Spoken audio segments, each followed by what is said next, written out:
isn't just about taste. It's about the story, the culture, and sometimes the sheer guts it takes to eat it. Around the world, there are street foods that push the boundaries of what most of us would call food. These dishes challenge not just your palate, but also your courage. Let's start with balut. Okay, so it's an egg, but it's not the kind you scramble for breakfast. In the Philippines, balut is a fertilized duck egg with a partially developed embryo inside. Sounds intense? It is. First, the egg is boiled, and then you crack it open, sip the savory broth, and dig into the yolk and the little duckling. Yes, feathers, bones, and all. Some locals add a sprinkle of salt or a dash of chili vinegar, but the real flavor is in the rich, meaty taste. Ew. No, this is not wild. Fried tarantulas are. Spiders, big ones, fried. I know, it's nightmare fuel for some, but in the streets of Cambodia, it's a legit snack. The tarantulas are marinated in a mix of sugar, salt, and garlic before being deep fried to crispy perfection. The legs are crunchy, and the body? It's soft and creamy. People say it tastes a bit like crab, but honestly, would you even notice? The dish has roots in survival.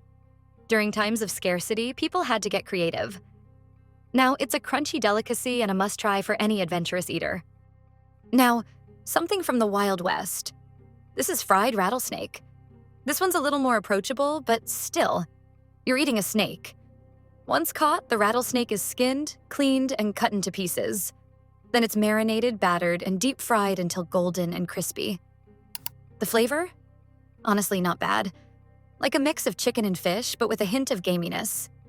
It's served at fairs and roadside stands, and for locals, it's a nod to the frontier spirit.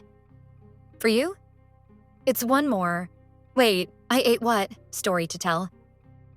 And then there's casu marzu, Sardinia's maggot-filled cheese. Yep, you read that right, maggot-filled.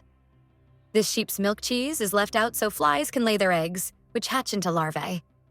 These little critters munch on the cheese, breaking down the fats and creating a gooey, tangy texture.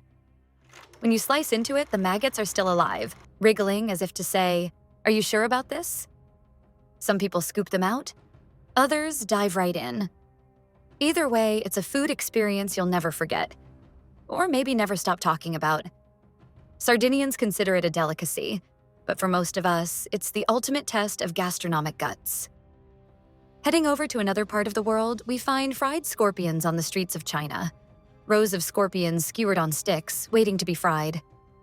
If you're brave enough to stop and watch, the vendor takes the wriggling scorpions, dips them into boiling hot oil, and fries them until crispy. A quick sprinkle of salt or a dash of chili powder, and they're ready.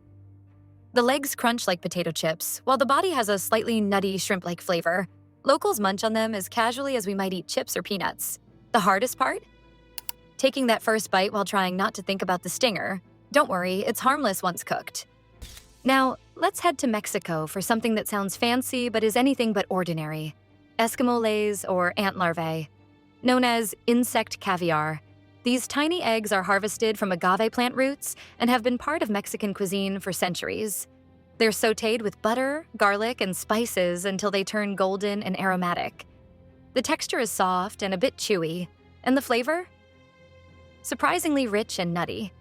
You'll often find them served as tacos or alongside guacamole, making them a high-protein street food that's also a piece of history. If you can get past the idea of eating ant eggs, you might just find yourself asking for seconds. Then we have surströmming, the Swedish fermented herring that's infamous for its smell. Think rotten eggs mixed with a fishy punch. Here's how it works. Baltic herring is lightly salted and left to ferment in barrels for months.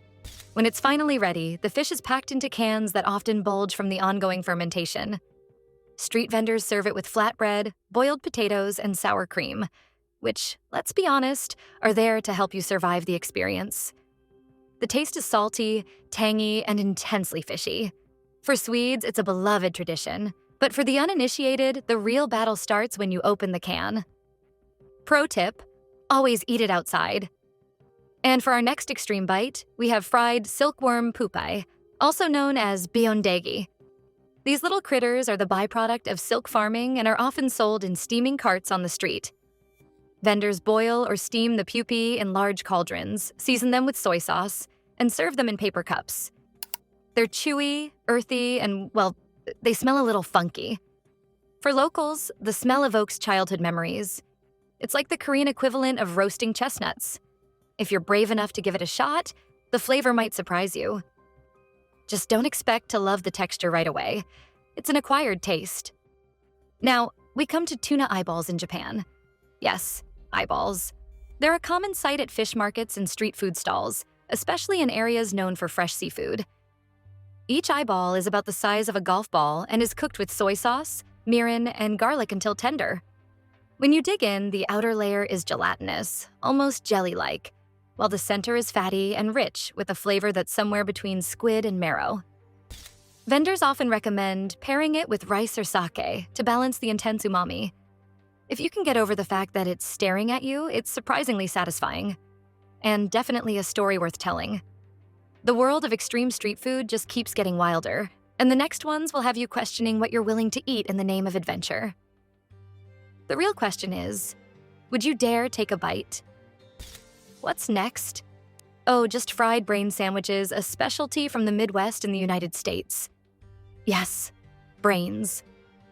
Typically made with calf or pig brains, these sandwiches were born out of the waste not mindset of rural communities. The preparation starts with soaking the brains in salt water to clean them, then slicing them thin and dredging them in seasoned flour. They're deep fried until golden brown and served between soft sandwich buns with lettuce, pickles, and sometimes a generous dollop of mustard.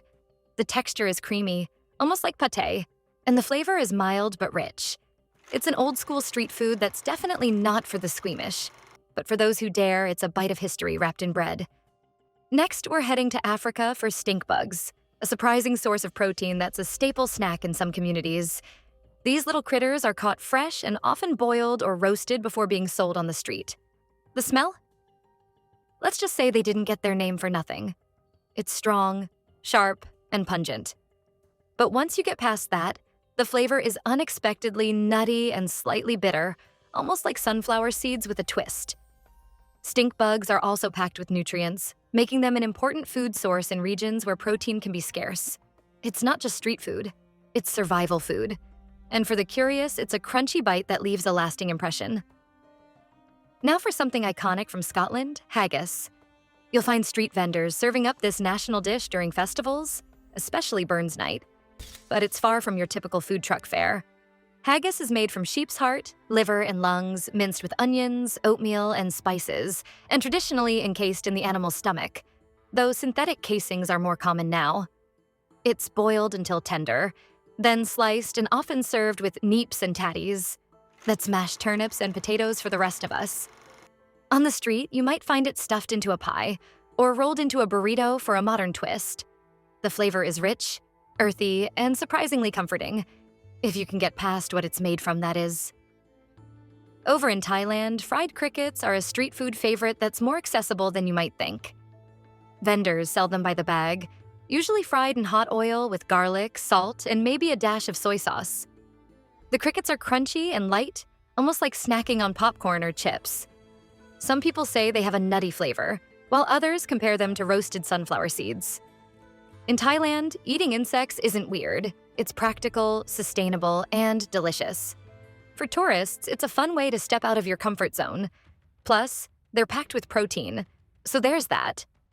And now, for something completely different, we have black pudding, aka blood sausage, a staple in the UK and Ireland that's found its way onto many street food menus.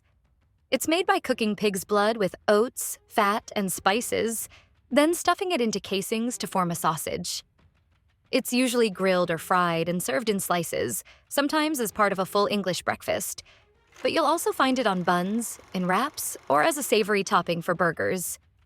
The texture is firm but crumbly, and the flavor is rich, smoky, and slightly metallic from the blood. It's a street food with centuries of tradition, and for those who can stomach the idea, it's a hearty bite worth trying. You've already braved brains, bugs, and blood sausage, but the world of extreme street food is far from over. Speaking of daring bites, meet fugu, Japan's infamous pufferfish delicacy. Now, you might think, pufferfish? That doesn't sound so bad, until you realize it's one of the deadliest fish in the world if prepared incorrectly. The liver, ovaries, and skin contain a toxin that's 1,000 times more poisonous than cyanide. Street vendors licensed to prepare fugu go through years of training to make sure it's safe to eat. They slice it into thin, delicate pieces and serve it raw as sashimi or fried as tempura. The flavor is subtle, almost bland, but it's the thrill of knowing you're flirting with danger that makes it unforgettable. Next up, let's head to the streets of the UK for jellied eels. This old-school East London snack dates back to the 18th century when eels were cheap and abundant in the Thames. The preparation is simple, but let's be honest, not for everyone. The eels are chopped, boiled, and left to cool in their own gelatinous broth. The result? A wobbly, slippery dish with a mild, slightly fishy flavor. Vendors often serve it with vinegar and white pepper to cut through the texture.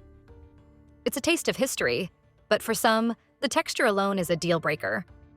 In the United States, the Midwest is home to Rocky Mountain oysters, which, spoiler alert, aren't oysters at all. They're deep-fried bull testicles.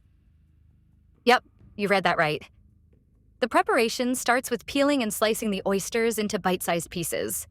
They're then breaded, seasoned, and fried until golden brown. Served with a side of dipping sauce, they taste surprisingly like fried chicken, with a tender and slightly chewy texture. Locals see them as a symbol of cowboy grit, while visitors treat them as a rite of passage. Either way, it's a street food experience you'll never forget. Though you might want to avoid Googling it while eating. Now, let's head back to Asia for sanakji, South Korea's famous live octopus dish. Street vendors serve this delicacy as freshly chopped tentacles that are still squirming on the plate. The preparation is simple. The live octopus is quickly sliced, drizzled with sesame oil, and sprinkled with sesame seeds. The real challenge? The tentacles' suction cups are still active, so they'll stick to your mouth or chopsticks as you try to eat them. It's chewy, slightly salty, and incredibly fresh. But be warned, chew thoroughly or the tentacles might pose a choking hazard.